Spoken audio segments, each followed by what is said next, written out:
Hey everybody, welcome back to the original adventures of Hank the Cowdog. Today we are on chapter 8 and it is called Hank Runs a Bluff. And that just means he is going to trick somebody. Missy's old man was the chief. His full proper name was Minnie Rabbit Gut Eat in Full Moon, which in Coyote culture was regarded as a beautiful name. Can you imagine a mother saddling an innocent pup with a name like that? Shows just how backwards them coyotes were. Anyway, nobody used his full name except at rituals or war councils and such.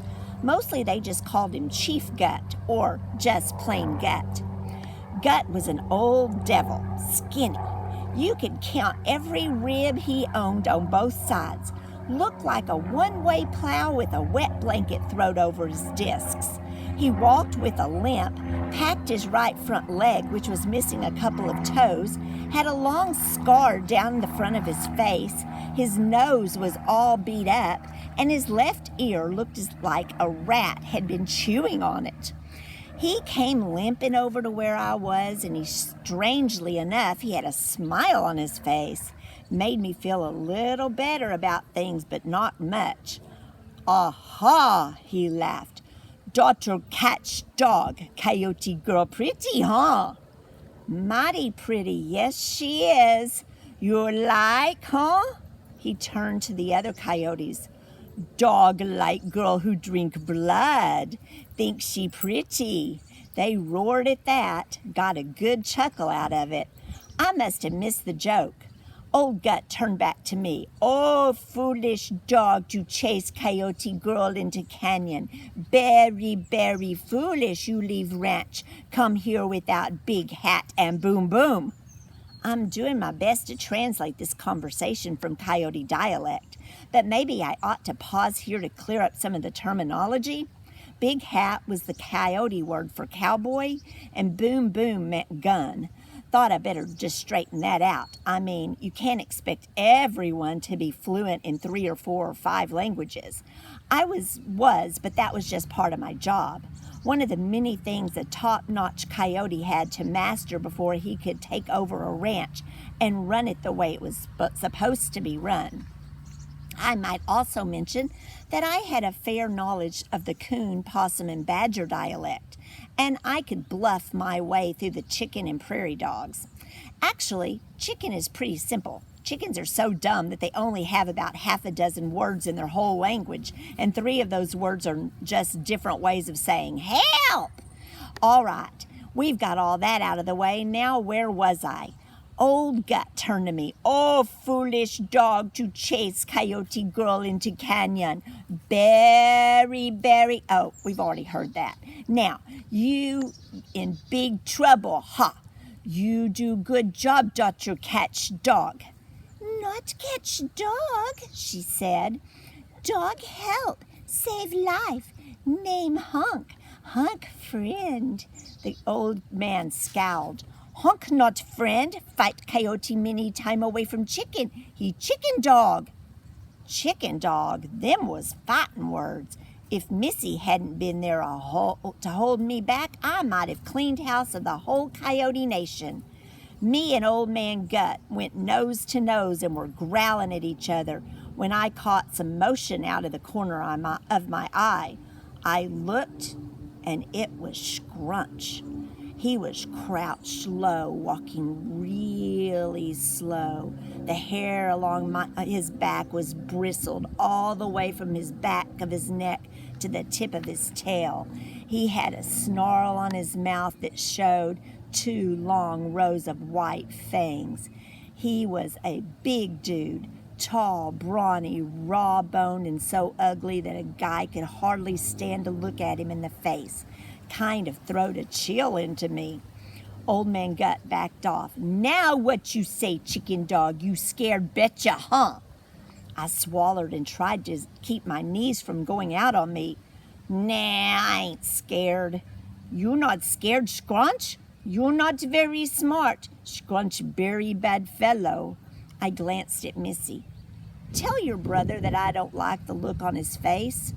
She told him, and he stopped and roared a laughter, went up with the other coyotes. When they quit yipping and howling, I went on. "Tell your brother that if he takes one more step, I'm going to use him to sweep this whole pasture. And when I get done, there won't be a cactus bush left in Ochiltree County."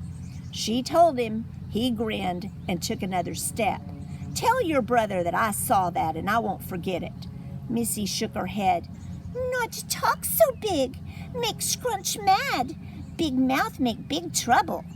One of the first rules you learn in security work is an old piece of dog wisdom. Never bite if you can bark. Never bark if you can growl. Never growl if you can talk. And never talk if you can run. In other words, when the odds are against you, the best kind of fight is none at all. That was the strategy. The longer I talked, the longer I could stay alive. And who knows, I just might say something that would change Scrunch's mind about tearing my limbs off though I didn't have a great deal of hope. He was standing maybe 4 or 5 feet in front of me. And here are the coyotes that are ready to attack Hank.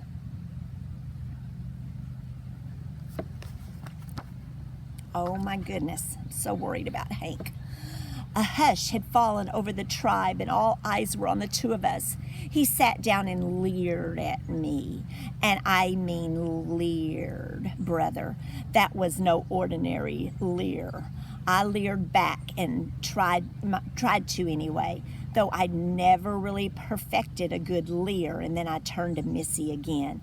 "Tell your brother that I've changed my mind. If he can mind his manners and act right, we'll forget the whole thing." Missy started to speak, but Scrunch lifted his paw for silence. "Not speak through sister," he said in a deep rumbling voice. "You have talk, you speak, Scrunch." "All right," I nodded. "You asked for it. You've really done it this time." I was prepared to forget the whole thing and just let it slide, but by George, if you're going to keep pushing and mouthing off, well, hey, this could get serious.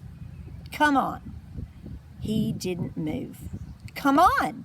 Get off your duff and let's settle this thing once and for all. I'm tired of waiting. I came out here to get you, Scrunch. Oh, I know you thought I was messing around with your sister. Ha! That's just what I wanted you to think. It was a trap, Scrunch, and you walked right into it. Oh, what a dumb brute you are. I didn't think you'd actually fall for it. I never dreamed it would be this easy.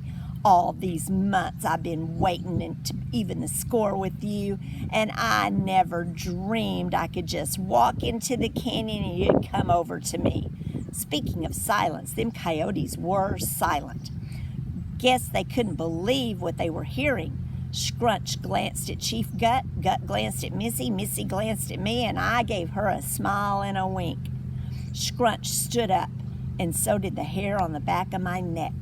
Scrunch killed Chicken Dog. You think so?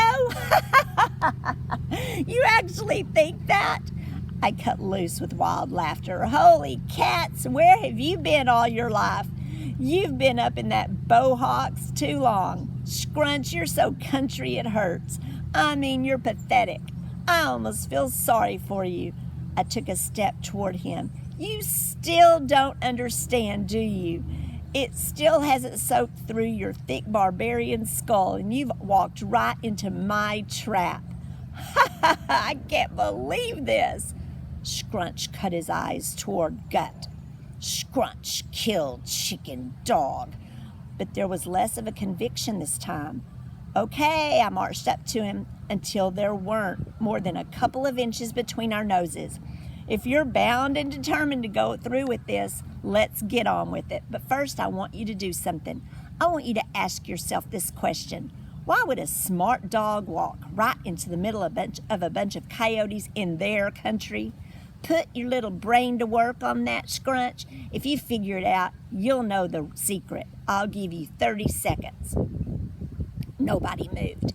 There wasn't a sound, not a whisper. 15 seconds went by real slow.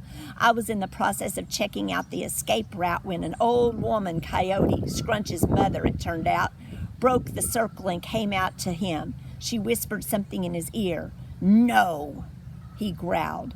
Scrunch got scared. Scrunch not scared, killed chicken dog. The old lady went to a whispering again, and then old Chief Gut limbered over and joined the conference. It was kind of agitated. They growled and snapped and snarled, typical coyote family discussion, I would imagine. "All right," I yelled, "time's up. I'm out of patience. Have you figured it out yet? You know, the secret? Or shall I start spilling blood?" The old lady led Scrunch away. He glared daggers at me over his shoulder. Old Chief Gut came over and stood in front of me. "Not fight today." "Ah, rats," I said, and almost fainted with relief. "All right, if that's the way you want it, well, let it slide this time. But I'm warning you, don't ever let this happen again." "Not happen again. Good. I guess we understand each other." "We understand." "Very good. Now, if coyotes will just stay where you are, I'll slip out of here and get on my way." I started backing away and ran into 3 big coyote bucks. "Excuse me, boys, if you'll just hunk not understand." Missy came over. "Hunk, stay. Become coyote warrior. Prove himself mini fight and marry Missy Coyote." "Huh?" I shot a glance at Chief Gut, who was grinning and bobbing his head. "Yes, very good. You stay. Make outlaw, make warrior." "Make what make warrior?" "Well, I've always wanted but I really have to I tried to ease around the 3 coyotes to where who were blocking my path. When I moved, they moved. They didn't intend to let me out of there. It was the way it looked." "Stay, not leave," the chief went on. "Old coyote tradition, adopt brave dog, make brother."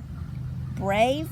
Well, I can set you straight on that. For you see, together we kill mini chicken, eat cat every day, howl at moon, oh boy." "I don't know about eating cat. I tried again to edge toward the 3 bruisers, but they pushed me back. "Dog not leave," said the chief. "Yes, sir." "Maybe marry daughter, have mini pup, everybody happy but Scrunch. Too bad he not understand secret." There was no chance of getting out of there, so I walked over to the chief. "You figured out the secret?" "Ha ha ha ha." He nodded his head. "Oh yes, very much." "What did you figure out?" Gut glanced over his shoulder and brought his mouth next to my ear. Secret to tell." "You got it all right. You sure did." We had a good laugh, me and old Gut, but I doubt that we were laughing about the same thing.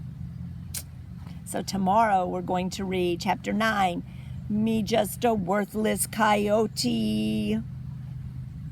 See you later.